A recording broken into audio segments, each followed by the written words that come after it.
a good one. I'm very excited. Are you excited? Good one. I'm thrilled. I don't like being on this end though. I prefer being on the interviewing end. I don't like being interviewed. That's why I'm so excited though, because I've seen and listened to so much that you've done, and most of the chats that I've listened to where you've been on the other side, it's been more so about business and what you do, not actually who you are. Like, obviously it's an extension of who you are, but like, I want this to be like an episode of peeling back layers of onions. Does that scare you? No, not really. No. You look very scared. You're like, crap, I got to change the whole topic of the episode. I'm trying to scare him. And this is... Man, you started sweating. I'm an open... Listen, first of all, no, that's just my pits. I'm an open book here, and I will talk about anything with you, Lachie, because you bring a lot of honesty to your show and to your adventures and to what you do. So that makes me want to give it right back to you on this episode right here. So dude, I'm an open book. I feel like that's like a reciprocating greater relationship. One where we just got each other, you know? We get to really connect. And I feel like the moment that we really connected was on that road trip, listening to Larry King, going down the Malibu coast. Like, that was a moment. I do think that was a moment. Yeah, that was a special moment.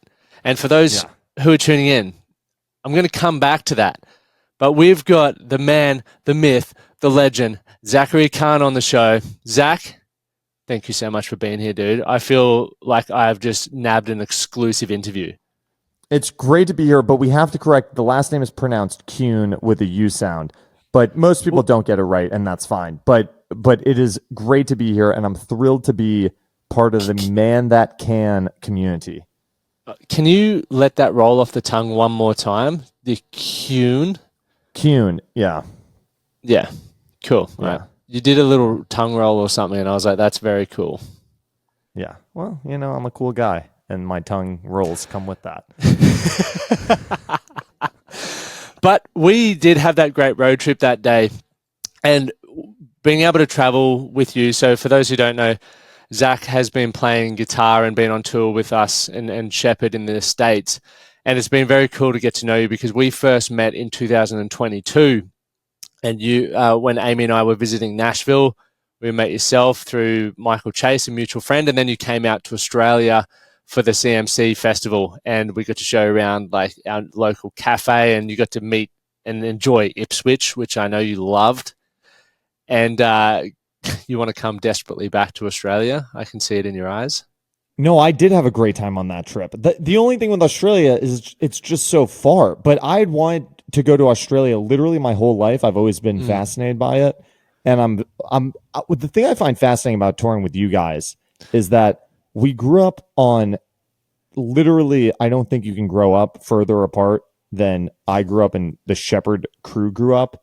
And all of our pop culture references are so similar. We're all listening to the same music and the same shows. And I know it's all kind of like westernized, I guess, or whatever. We live in a pretty small world with the internet and everything, but like we could have grown up 2 houses down from each other, even though we were all grown up on opposite sides of the world. So to me, that's fascinating. I was dying to get to Australia, and I had an amazing time. You guys were the best hosts. You took me everywhere. It was amazing. I wish we could do better, and we will do better. But you host your own podcast. Why do you feel that way? Why do you feel like what do you mean you wish you had done better? Wish you had done better on what? I wish we took you to the islands. There's so many things we've spoken about. Yeah. No, you're right. Actually, you're right. None of that happened, and that should happen next time. Yes, so we will make sure that you get the true blue Aussie experience of the islands, the 4-wheel driving, the red dirt, and seeing some of those dogs out there. That's what you want to do. That's what you really come to Australia to see. So you can go back to Nashville, you can go back to New York and really tell those stories. That's what we want. So we'll make that happen next time you're back out here. Perfect. Once you venture across the seas. But you're the host of the Zach Kuhn Show, and you've had incredible guests. Notably, I'm going to start with Sheppard, obviously. But you've had Brad Paisley, Bobby Bones, Colby Calais. And one of the cool things, when I first met you, and this is one of the things that fascinates me about you, Zach, is having spent so much time with you, seeing how much you hustle. And when I say hustle, ladies and gentlemen, you are a very motivated individual to achieve what you're working towards, and I'll allow you to unpack that and talk about that in a moment. But when we first met, you were like, I really want this guy on my podcast. Actually, I'll let you take that story of Bobby Bones so I don't butcher it. So I think Bobby Bones is a very interesting character because in certain worlds, he is incredibly, incredibly famous. In the country music world, he is the Howard Stern of country music. He is the biggest morning radio show in America. He's listened to by millions and millions and millions of people every month. And in a world where radio means less and less, in country music, radio still carries a lot of weight. And Bobby Bones has a lot of influence. We're talking private jet, mega mansion. I mean, this guy is a big, big deal. And when I was in college, I would listen to his radio show every single morning because I wanted to move to Nashville. And this is really the personality behind Nashville. He represents Nashville and the Nashville music industry. And I would listen to his show every morning because it gave me insight into Nashville, into the Nashville music business, all of it. Really, really, really a big hero of mine. So I started my podcast in 2020 in the middle of the pandemic. I'd always done kind of interviews and I hosted a college radio show and all this other stuff, but I really started the podcast in the pandemic, 2020. Fast forward, I was approaching my 100th episode of the podcast. Yeah. And on the 100th episode of the Bobby Bones podcast, he makes this statement that I think he just pulled out of his ass, but he said, you're not a real podcast until you hit 100 episodes. And this is our 100th episode. So now I feel like the Bobby cast is a real podcast because we finally hit 100 episodes. And I had listened to him say that very much prior to my 100th episode of my podcast, but I just remembered that. So as my 100th episode was approaching, I said, what if I got Bobby Bones on the 100th episode of the podcast to help make me a real boy? He was going to be like my Geppetto to my, is that the right character reference? To my Let's Pinocchio, keep rolling with it. Yep. Right. So he was going to make me a real podcast. So I had the idea, I emailed management. It's not that hard to get his contacts, his manager's contact if you live in Nashville. So I emailed management and they didn't get back to me. And I followed up probably 5 times.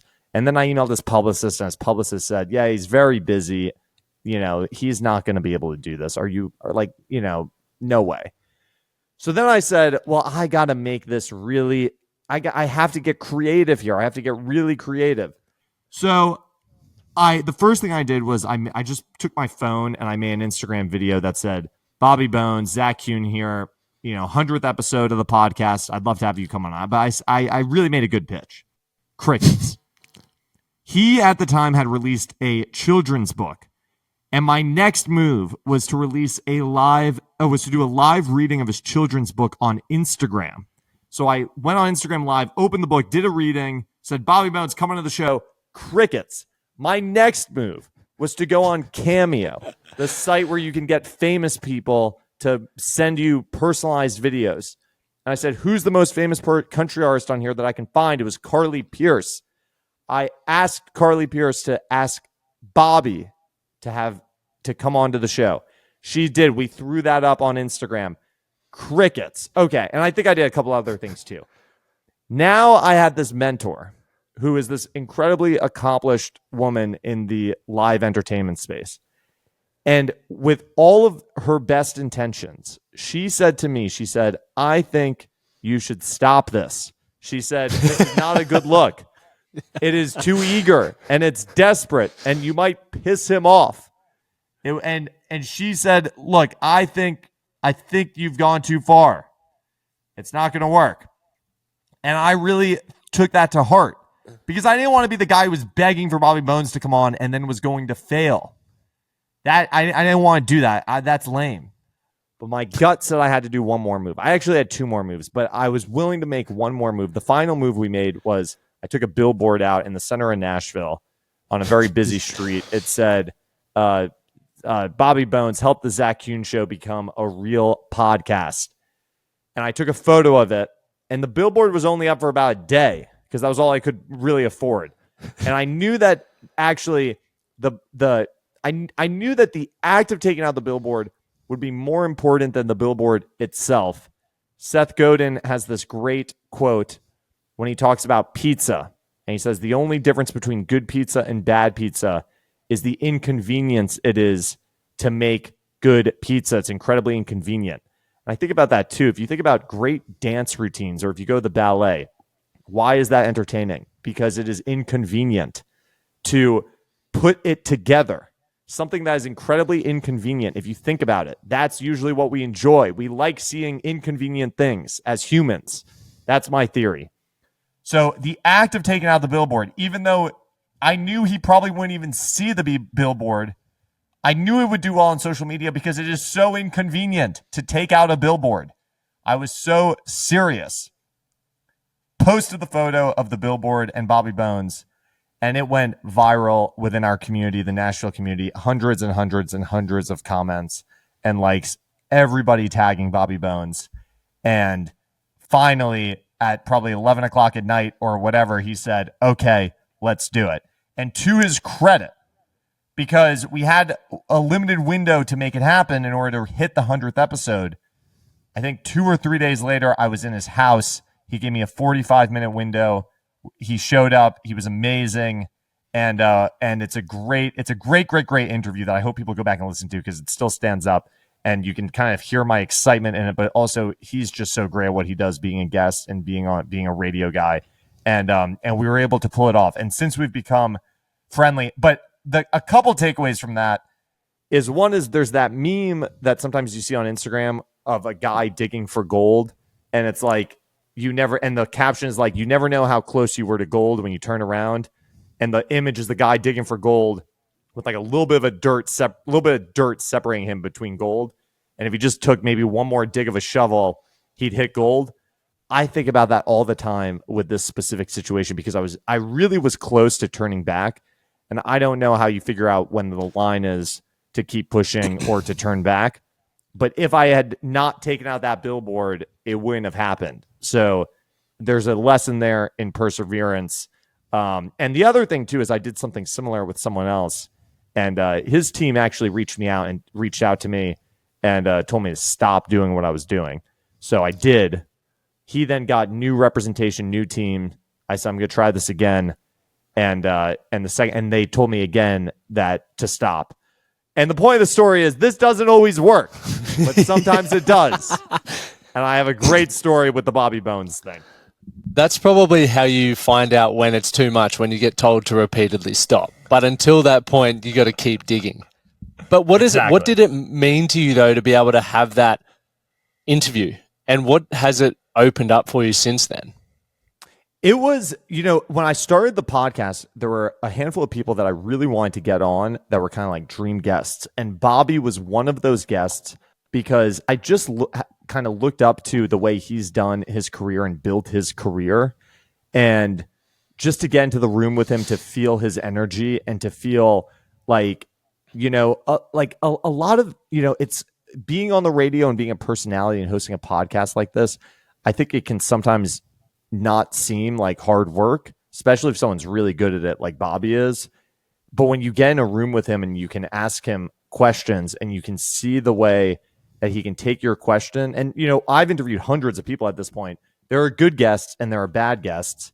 And it's, you try to give people the best opportunity to be interesting, and you try to throw out questions that allow your guest the opportunity to be their best selves. But some people are better at it than others. And to see Bobby to be able to run with the questions that I was throwing out to him was really inspiring. And it kind of made me go, oh, there's room here to improve at this. And I don't even know what improvement is because we're just here talking, but we're trying to capture a vibe and a little bit of interest and maybe a little bit of entertainment and a little bit of education. And Bobby was able to accomplish all of those things in our conversation, which I was really inspired by. And I've interviewed him a couple times since, and he really can capture this energy and this magic in when he talks. And that was a very cool thing to experience firsthand. You said you've interviewed him a couple of times, and then you mentioned a couple of minutes earlier, like private jets and stuff. Have you had any cool experiences with him outside of like interviewing and stuff? We've Had some fun times traveling together. I interviewed him on a red carpet at the ACM Awards, and I interviewed him for a magazine that we did. I interviewed him in the iHeart office, and he's been very generous with some with traveling at different times.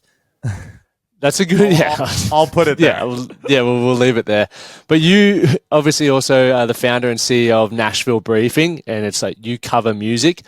And watching you do that and learning a little bit more about that on the drive, when I got to pick your brain around what it means to you, how you put it together, I found it fascinating. But what inspired you, or for the audience, what inspired you to launch into that as well, on top of everything else that you're doing? Because you are spinning a lot of plates, and you're very efficient, you're a very motivated individual, and being around people like yourself makes me want to do more. Like, just being in your presence, as much as you're always on, I'm like, man, I could do a little bit more.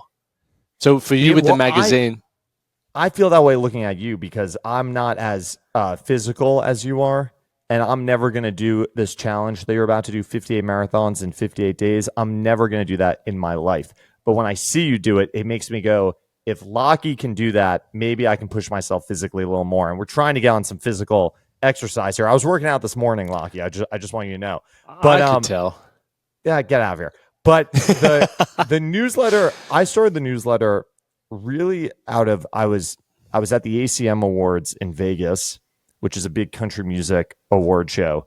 And I was at this lunch with a group of publicists who were saying that they wished that there was another publication that would cover the country music news that they could work with. There really wasn't anything in the space. And I just sort of had this thought that I could do that.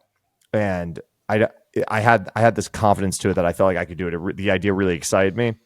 And I remember I told a couple of friends who I was with, and I said, guys, I think I'm going to start this country music newsletter. It's come out every week. It's going to cover the country music industry. And they said to me, they literally said, don't do that. They said, don't even tell people you're going to do that, because that's not nobody follows through on that kind of thing. And then it's going to be embarrassing if you like tell people you're going to do it and you don't follow through. And that really motivated me to do it, because I said, no, I'm going to show all you guys I'm going to be able to do this. So it started really simply. I think I experience this all the time. Maybe you see this too. People come to me all the time on advice on how to start a podcast. And my advice is always to just start. My early episodes were recorded over an iPhone with a little app.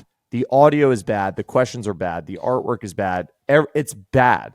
But there's no way I could get to where I am now without going through those reps of bad podcasts. And I'm sure I'm going to look back in a couple of years and think the podcasts I'm doing now are cringe or whatever. So the newsletter started out with me just writing it every day, and I would send it to two people, my brother and a friend of mine who worked in media, because I felt like it was a safe space, and I felt like they would give me good feedback while, not judging me or the quality of my work. So initially it was those two for a couple of weeks, and I was writing the newsletter every day. And eventually I said, okay, I'm going to bring 10 friends into this, and started sending it to 10 friends. And I started taking feedback and talking to them about what kind of information they would want to see in the newsletter that would be helpful.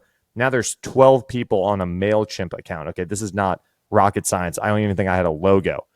Eventually I get a logo made, etc. And those friends started to say, can we share this with people in our office? Because I think it could really be helpful. And then I knew I was starting to make something that was valuable. When my friends were willing to share it with someone else because it would make them look good, to share it with their boss or with their coworker, whatever, it was going to give value to the people around them, which is always what I'm trying to do with Nashville Briefing, because otherwise there's no point in it. So that's when it started to spread. But I was working another job at the time, so this newsletter thing was kind of a side project. Come COVID, I was unemployed, sitting at home with nothing but a newsletter, and I said, let me see if I can really make this newsletter work. It's the only thing I have. I probably thought I was going to find another job, but I was able to really work on the newsletter, which has become, much more of a media company. We're now doing print issues. The podcast is looped in. the website, we do events. It's really become just a music industry media company. And that was kind of the genesis of it. That's where it started. You've been rejected a lot, or not even rejected. You've had a lot of people doubt you, even just from what you've said there. People said, don't do the newsletter. There was also people telling you not to contact them anymore or continue pursuing getting that rockin' 100 episode with Bobby Bones. What drives you to keep going? Because I find it very fascinating with people. There's generally people who listen to that advice and they play small and they end up quite resentful or constantly ask themselves what could have been. And then there's people like yourself who find a way to just keep going. And I'm very curious as to, are you motivated more by the pain of not being enough or the pleasure of what could be?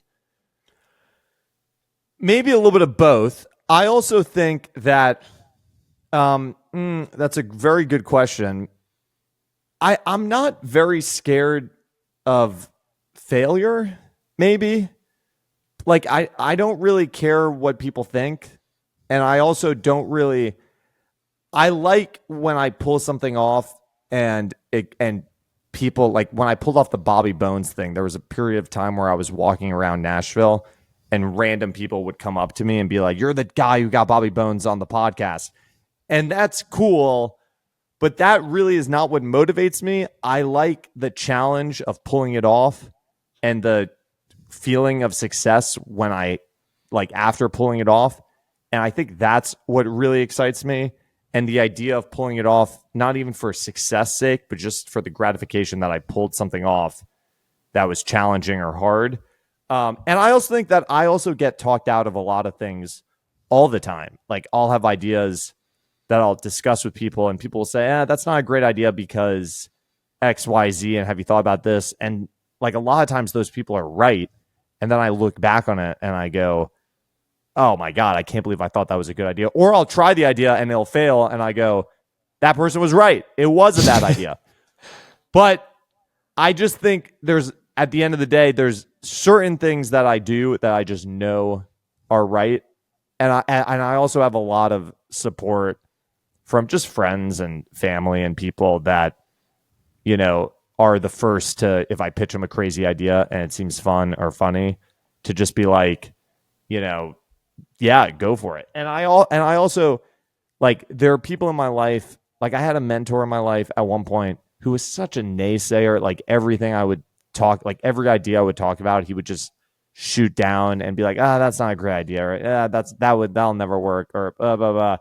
And I just stopped getting lunch with that guy. Like, I just couldn't be around him. Yeah. It was like, and he was a smart guy, but it was like, I just can't hang around you. And I literally cut him out of my life. Like, I haven't spoken to him in years. And that's harsh. And like, if you wanted to reconnect right now, I'd be happy to reconnect with him and get lunch. But like, I just really try to hang around people that, are going to be positive and optimistic and help contribute to what I'm trying to do. And I'm not afraid to sort of cut people out. But I'm also kind of, I think, more okay being, working alone than working with other people. Like, some people say, oh, you should bring in a partner. And I go, why would I want a partner? I don't want to work with anyone. That being said, I have an amazing team on Nashville Briefing that I can't work without. But so much of what I do is just me, and I'm just trying to challenge myself to do really cool stuff. It's cool to hear that, because I can relate a lot to that through the sense of wanting to do hard things. And there is like a certain sense of like stuff when people say you can't do that or you shouldn't do that. I constantly get that. And part of me is the things that I do, much like what you're doing, Zach. It's not so much about the thing in itself and achieving that outcome. It's more so, what am I capable of? Because every time I try to stretch myself, like you've done with the magazine, the podcast, getting Bobby on, and where you're going, it requires a better version of you, like maybe different connections. Maybe you have to solve certain problems, and that in itself is the satisfaction. And I think part of, you said pain and pleasure motivate that. It would be the same for me. The pain of staying where or even regressing to where I was, I don't want that. But the pleasure of what I could be or who I could be and the influence that I could have, which is still so unknown, and that excites me. And I think I'll lean on pain when I need to kick up the ass, and if I need a little bit of inspiration, I'll move towards the pleasure side of things, and that's what enables us to go. And I feel so many people that would be listening to this struggle to get moving because they're so focused on the outcome and whether it's a good or a bad outcome that defines them. And for you, it sounds like, Zach, that it's just that next step around, okay, I've overcome various things to achieve this. Awesome, pat on the back. Now what's next? So do you worry about, or actually, first question, do you feel content with where you're at? Well, first of all, I want to comment on one other thing going back, which is I also think about, we're recording this in November, and it is, end of year. People always think about the end of the year. Part of what happens is I get to this point in the middle of the year where I go, have I done enough to make this year count? And I really feel that genuinely. And I usually like to do a couple of crazy things every year so I can look back on it and say, this was a productive year because I did a couple of crazy things and other stuff too. It takes a lot to look back on a year and have it be productive. But when I think about the Bobby Bones stunt, that was like a monumental moment of that whole year.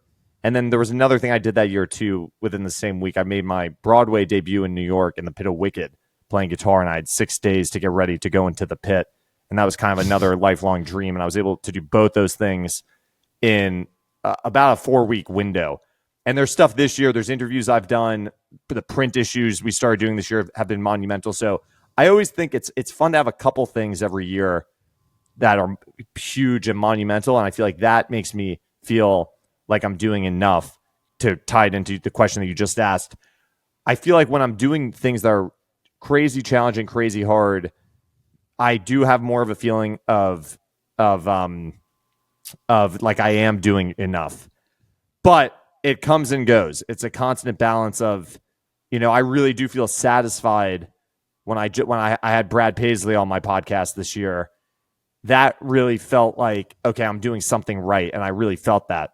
I was just in LA last week and I interviewed for my podcast the CEO of Fender Guitars. And I've been playing Fender guitars my whole life.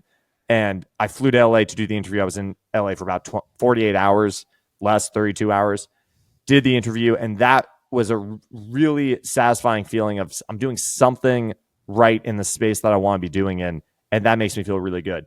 But sometimes like I feel like I'm not doing enough. Right now, I'm kind of struggling with something, which is I was going through this phase where my podcast was getting massive views on YouTube. I was cutting up clips, and across my clips on episodes, I was getting millions of views. And now I'm putting out content that in my mind is equally as high, and the views are down.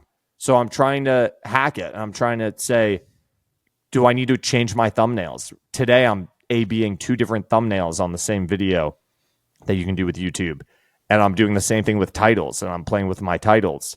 And I'm trying to figure out, is it guests that spike my views? So, and that is really frustrating to me. And sometimes I catch myself going, oh, the reason the views are down is because the podcast sucks. Nobody wants to listen. That's the internal conversation I have with myself when I'm in the shower in the morning and I'm stuck with only my thoughts. But I do think that, not to reference Seth Godin again, but he has this other quote that the important thing that I try to think about is the practice. And I try to get my practice right. Seth wrote a whole book about it called The Practice, which is a great read on this topic. But I try to hold myself in the belief and understanding that the practice is the only thing I can control. The only thing I can control is doing episodes of my podcast every week and running tests to try to hack the algorithm and playing with thumbnails. And if something's not working, the thing I can control is trying to do other things to try to fix it. And the outcome is the outcome. And it's funny because people sometimes say to me, oh, I just listened to your podcast episode and I loved it. And that's always great. But it's always weird to me because I actually don't make these podcast episodes, even though I want people to listen to them. This is going to sound crazy. I want people to listen to the podcast. And the more people listen to it, the more money you can make on advertising and the more your profile can grow and you get better guests. But I do the podcast for myself because I love hosting the episodes every week. And I love the practice of having the conversations, becoming a better asker of questions, becoming a better podcaster.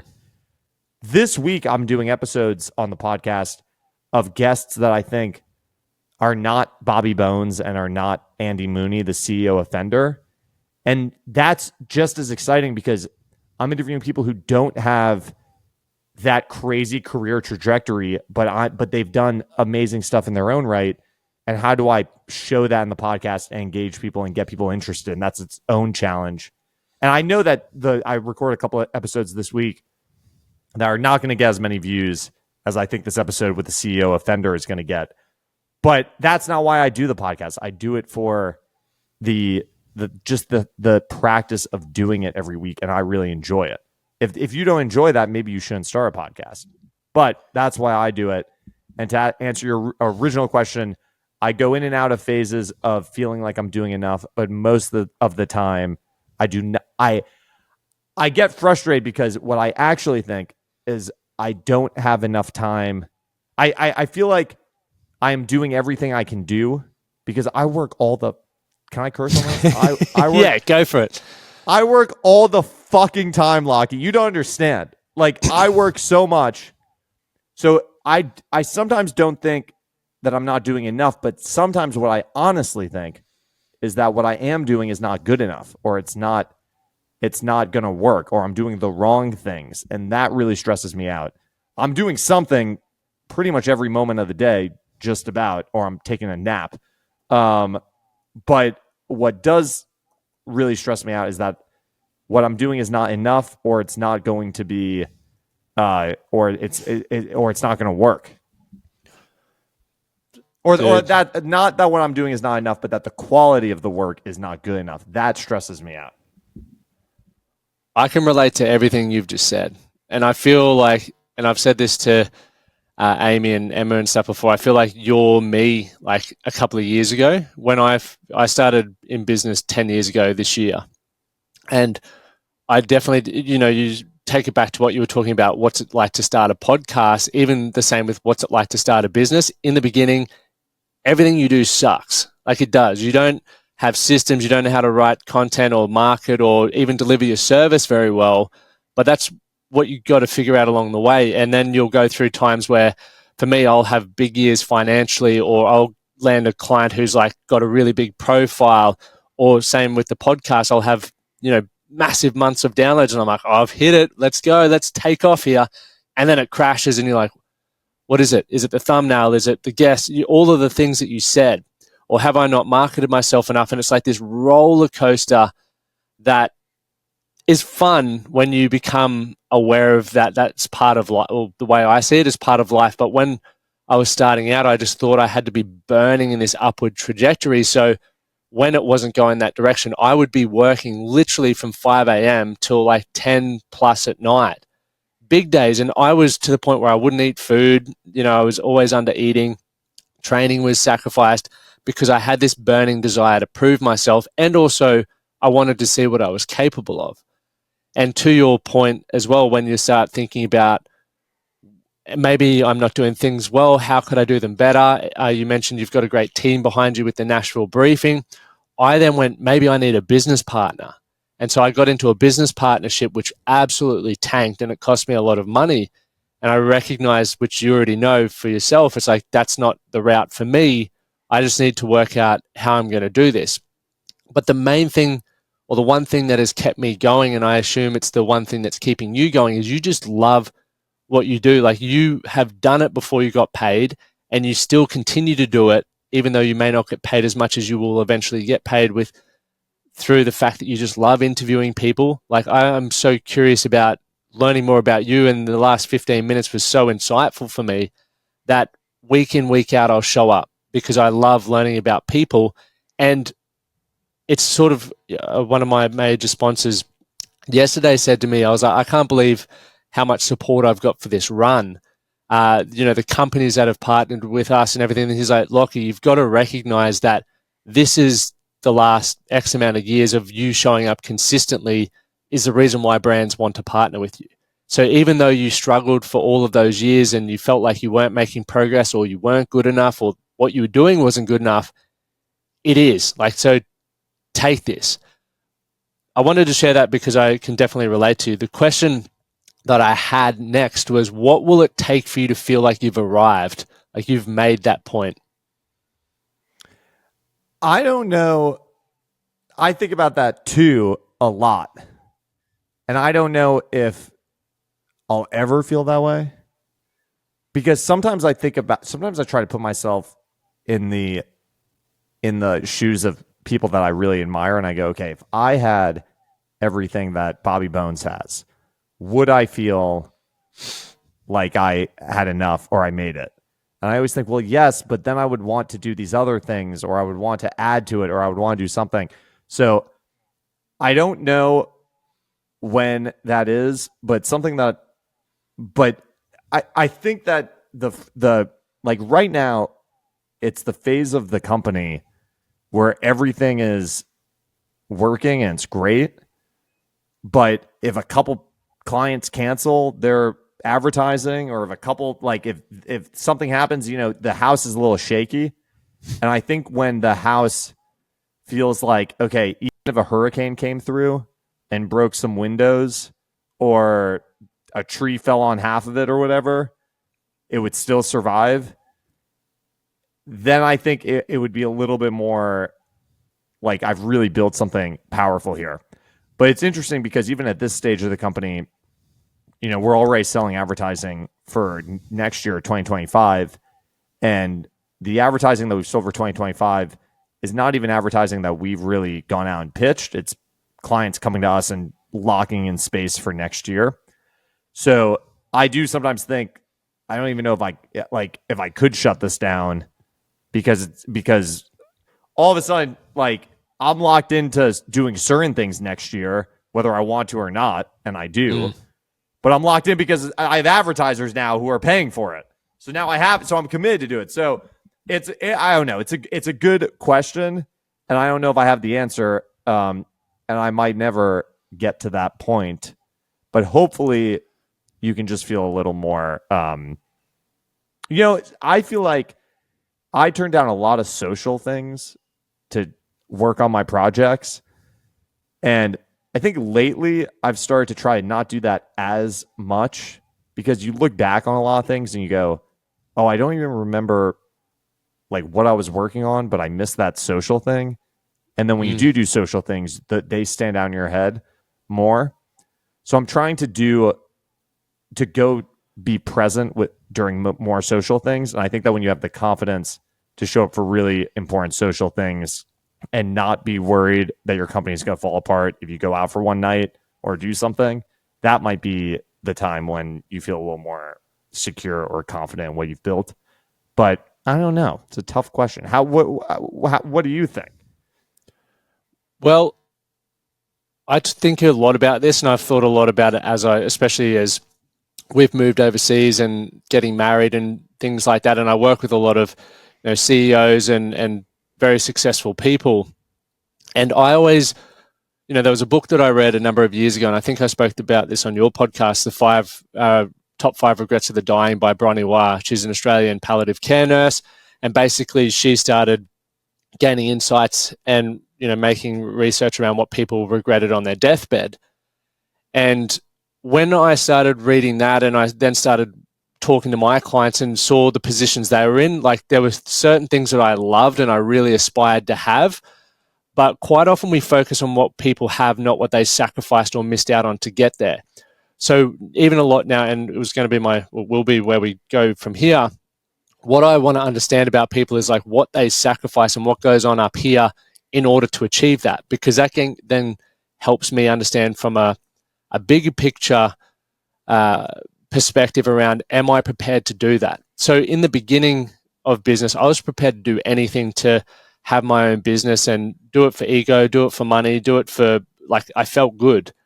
As I've gotten older, a lot of men that I work with, they aren't happy in their careers. They've got themselves locked into a position where financially they have to stick it out because they've got mortgages a lot of responsibilities, families, etc., that are used to this level of income.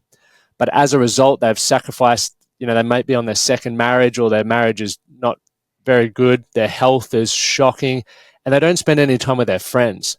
So when I look at that, I'm like, I don't want those things. No amount of money is worth that to me. So to answer your question when you've asked it back, Zach, is I look at that and I go, okay, I want that thing, but I don't want these things. So what would it look like in my business and in my life for me to be able to have that and those? Because if I just said, oh, it's not possible, I'm not practicing what I preach. Now, I'm not saying it's easy, but the life that I've built now, I earn a certain amount of income. And when I hit that level of income, my goal was, okay, how do I maintain this income while traveling? How do I maintain this income while getting to do awesome things that I want to do? The 58 marathons, for example. How do I maintain that income while getting to do whatever I want with my wife? And that's then shifted how I've had to structure my business, but also structure my time. One of the biggest fears that I had, Zach, that you mentioned earlier, was if I step away, the house of cards could fall. And that is freaking scary, because you know how much time and energy and sacrifice you've put into building that. But the only way I was able to find out whether it would stand or crumble was to take time away. And through that time away, I was able to go, okay, that needs to be fine-tuned. I need a better system here. I maybe need to, whatever it was, to sort of deal with that. And that's made my business more bulletproof, but it's also allowed me to mentally separate myself to invest in other areas. Now, some people, business isn't their priority. It might be, hey, I spend a lot of time with my family and I work 9 to 5, which is completely fine, but I want to get my health back.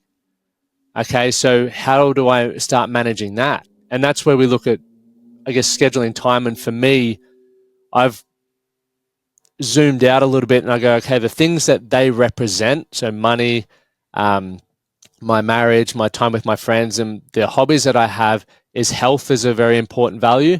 Adventure is a very important value. Connection is a very important value. And freedom is a very important value.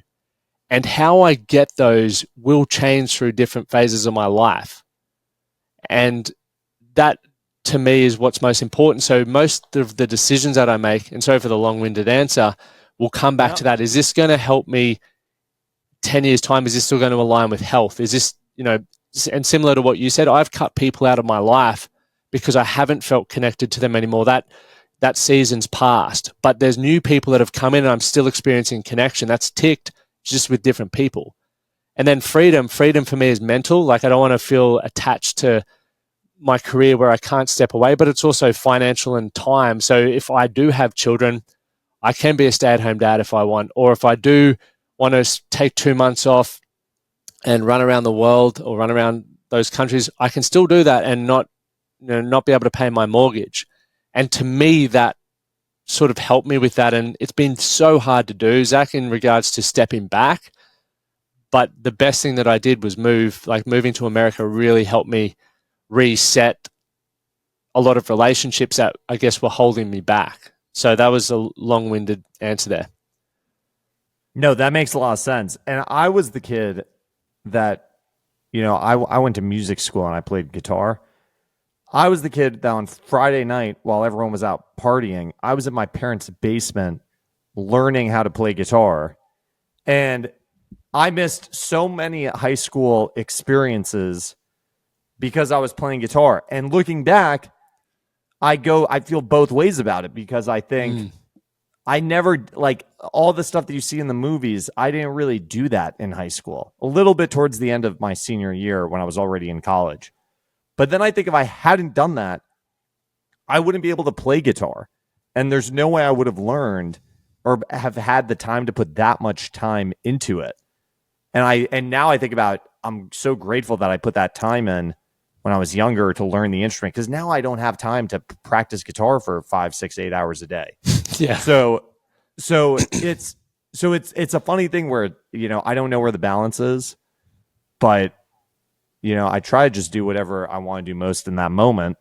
And if that's working out, or, not working out, but working on a project, that's what it is. Or sometimes I will crave the feeling that I need to go out and be social, or I need to hang with someone, or Yep. just be, I'll get lonely on a Friday night. And a lot of Friday nights I'm home working, but sometimes I'll just say, I got to get out and hang with some friends or do something. So yeah, so it's always it's a sliding scale, Lockie. It's all over the place. And I think if we were to look at that, I feel like life's always full of regret, and people are trying to avoid having regrets, which is why we overthink things, or we don't want to, FOMO is the word. It's about like, which regret could I live with?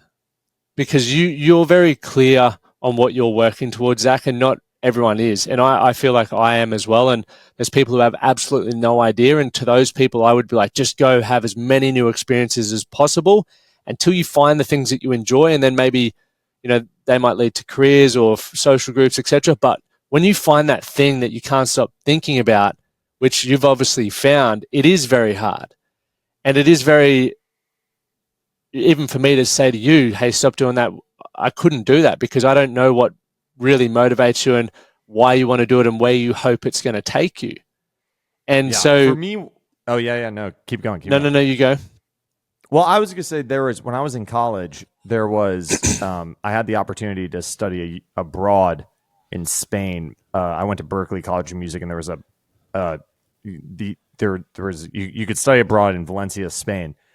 And I had a bunch of friends who did it. And I was like, I worked my ass off to get to Berkeley. Why am I going to take a semester away from this campus? I'm here to learn guitar and music. And I took music business classes, and like, I'm not going to step away and go to Spain for a month or for a semester. And I think some people, that was why they went to college, because they wanted to get away and they wanted to experience the world. And that was really important to them. But for me, I have no regrets about that. I don't even think about it. Like I think I would have regretted if I had gone to Spain. Like, to me, that was the thing. So I think it just depends what exactly, like you said, if you have your North Star, you're not going to regret not following it. But, for other people, that trip to Spain might have been life-changing too, which is amazing. But I think you just have to know yourself and what you're trying to go after. 100%. And that's the key there. And I think that's why it's impossible to be able to comment on what is right or wrong for an individual. But that's why I love even being able to unpack what's in your mind. And I'm glad we sort of dove into the sacrifices around things that are important, because sacrifices are part of that journey. And a lot of people may have seen you on the billboards and see what you're doing in the world and in your business and career now. And they're like, I want to do that. Therefore, I'm just going to do exactly what Zach's done. I'm going to play shows with Sheppard. I'm going to launch a magazine. I'm going to launch a podcast. But you've sacrificed a lot of stuff that you would have enjoyed. As you said, a lot of social outings, probably family things. What are some of the key sacrifices that have stood out for you? And I know you said the social ones, but are there anything else that you've... Well, I think touring with Sheppard has been a sacrifice in a good way, but I'll tell you why. I mean, I spent a lot of time out with you guys this year. Probably spent in total like a month of the road, because we did 3 weeks together. We did 2 weeks. Probably longer. Maybe longer. And for my business, which is a really important thing for me, the touring with you guys didn't really have a direct correlation to Nashville Briefing. Now, you said this when I was interviewing you, that if you saw me in the road...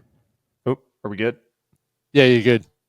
Oh, you had said this when we were talking... that, if you saw me on the road with Sheppard, you would see that on these long drives, I'd be on my, computer sending emails and working, and we'd sound check, and then I'd do more work, and then we'd play the show, and we'd pack up, and if we were driving somewhere, I'd usually be working on my computer in the van as we've been driving, and I was always making phone calls and trying to get things done. And no doubt that touring with you guys had some, even if it's small, impact on my business of, I was able to maintain the level of it, but maybe it didn't excel, or maybe there were other things I could have been working. But for me, I love playing guitar, and I love getting the opportunity to do that. And it was actually very energizing to go out on the road with you guys. And even though it was exhausting, it was creatively a really fun outlet to be able to get up on stage and to play those songs and to be forced to play guitar. Because oftentimes I'll go long stretches without really honing in on my guitar playing because I might not have a gig or I'm working on other things. And when you go out with a band like Sheppard, you've got to be in really top shape. So I was forced to carve out time to practice and to work on the material and just to be out every night playing with you guys. So that felt like a sacrifice right there. But it was worth it because it was energizing at the same time. And also I think that sometimes when you step away from what you're doing and you go into a different outlet, it can bring different perspective or different ideas, kind of like you mentioned a second ago. 100%. But that was equally as such one of the inspiring things from my perspective is that tour was so grueling. And 1 minute you're playing shows, we're loading in, we're loading out, we're trying to find food.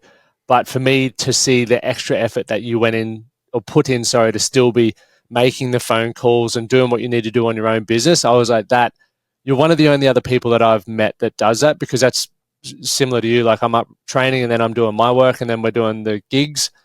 And a lot of people don't necessarily understand that. And so for me, it was like, oh, I found someone who has that same, I guess, wants to continue to use Sheppard as the example on the outside. It's like you want to play those and have those moments with them, which is what I do as the husband as well. But I also equally as such want to put a lot of energy and effort into what I'm achieving, which just means it's a big bloody day. And it's hard work, but it's so freaking sweet. And that's, I mean, for me, with my experiences of touring as a musician, that's always my experience is, I'm a sideman. So I'm out helping other people's dreams come true. I'm contributing to someone else's vision. And I've toured a lot as a sideman. I toured with an artist that was on Warner called Temecula Road. I did probably 2 years with them, doing probably close to 80 dates a year. Same experience. I'd be in the van, working. We'd do the gig. I'd get back to working. Like, that's when I think about touring, that just comes with it, is where I'm going to be working nonstop. But I feel like I am contributing to someone else's career. I'm also hopefully having fun while I'm on stage. But if I'm not pushing my career forward, then it feels like it was a waste of time. I have to be doing both in order to feel good about taking the time out to tour and to be on the road. Otherwise, I feel pretty guilty about it because I feel like I'm neglecting my business and my assets and my things that I've done. So a lot of the times when you see me on tour and I'm working overtime, it's really not that I want to be doing it. I am just quite literally scared to not be doing it. And that, for me, can be a pretty big motivator. Dude, you've just unpacked my mind as well. 1,000%. It's supporting others, but I'm that sideman in that position. But for me, it's like I want to build something for myself. I want to pursue my potential, which means that's the hours that I have to do it. I have to get it done regardless of if I'm tired or if I haven't eaten. It's just, that is my commitment to myself. And that's what I think makes people rise above the rest, is because it's very easy to go, oh, I only had 4 hours sleep last night, or one day off won't hurt. But when you, as we've said countless times, you found that North Star or that thing that keeps you awake at night because you're so excited about it, you'll find a way to make that happen. Another thing that I wanted to quickly dive into, and I know we're nearly at the end here, is your ability to network. So we can look at that from two lenses. The first one is internally, it takes a lot, or I believe does, because of self-doubt, or we're worried about fear of judgment, to continue to build your network. And when I say get into the areas that you want to be in that are going to help propel your career forward or meet the people that you want to meet, that's challenging, right? So for me, that's a lot of internal thought that we have to overcome, or doubt.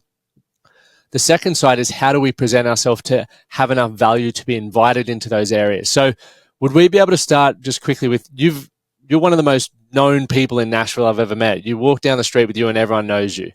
Okay, you're one of the most connected people. And I would love to know how someone like yourself who moved from New York, right, to Nashville has established such a great network in such a short period of time. And how have you allowed yourself to elevate with the level of influence that you've now got?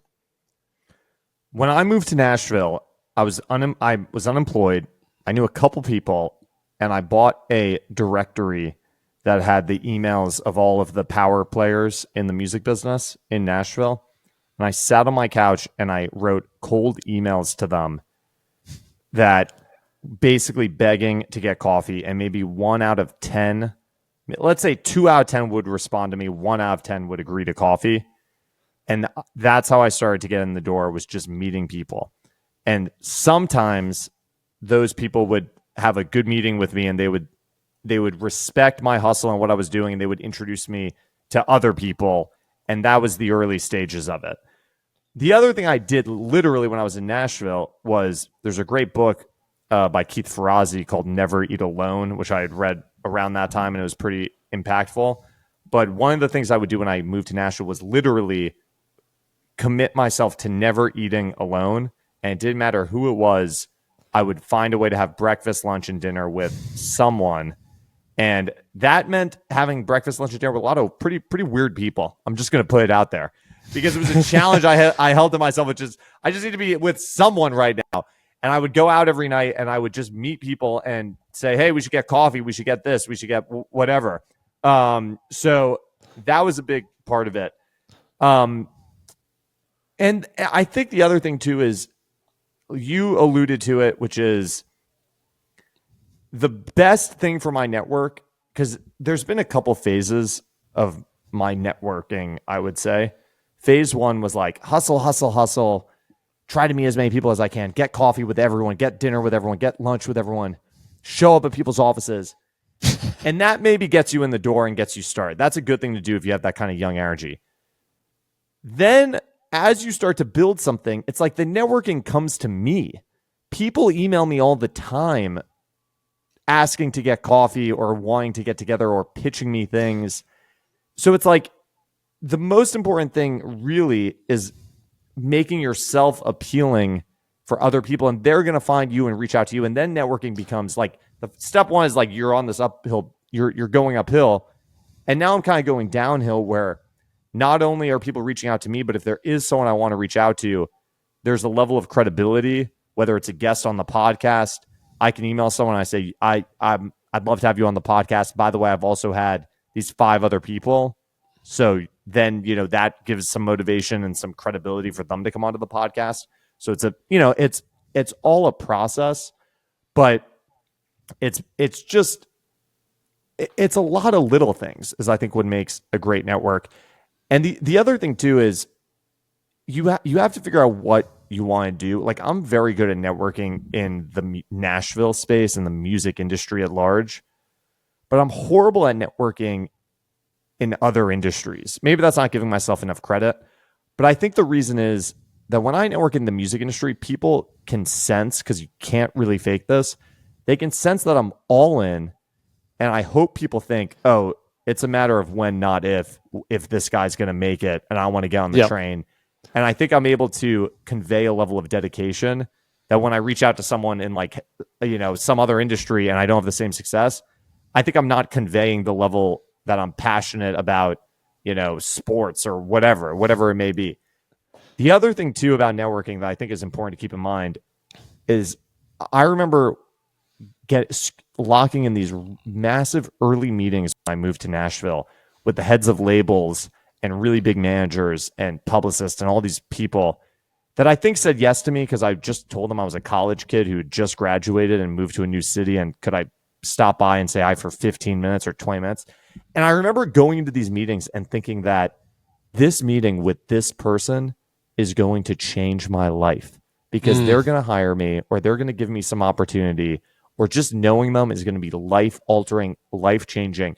And I would leave those meetings and I'd be like, holy shit, nothing happened. I know that person. That was a waste. But then you go down this path and you start networking, you're meeting people, and all of a sudden you meet someone who says, wait a second, you met with so-and-so? I've been dying to meet with so-and-so. Can you connect me? And you go, you know what? You two should know each other. I can't believe you don't. And then you're able to connect those dots, and that doesn't change your life either. But all of a sudden it starts to build some equity, and it starts to provide value to your network. And, the best thing you can say about a network is the more you put into it, the more you'll get out of it.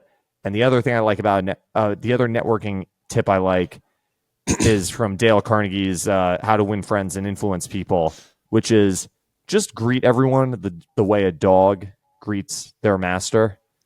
If you can greet everyone the way a dog greets you when you walk in the door, you're doing something right. That's excitement, energy. Maybe lick their face a little bit. Okay, maybe don't do that. Don't be a Doberman and slobber everywhere. Don't do that, but that's always a good mentality to have as well. Make people feel warm and valued is the key. That book there that you recommended, dude, that was incredible insights. Even I remember when you were telling me that when we were driving to Malibu, and I was just like, this guy is a wizard. And I've got some similar comparisons with that. But Zach, I've really appreciated your time. Zach Kuhn, everybody. Zach, firstly, you are worthy, you are loved, and you are inspiring. And I want to let you know that you aren't a side man. You are the man. And you're building something special. And I've loved and I'm proud to have you as a mate and also someone that I look up to in the way that you conduct yourself and present yourself in business and in life. And I look forward to many more tours while we're in the States and watching your continued success. So everybody, Zak Kuhn, the host of the Zach Kuhn Show and founder of Nashville Briefing, tuning in from the Man That Can project. As always, do something today to be better for tomorrow.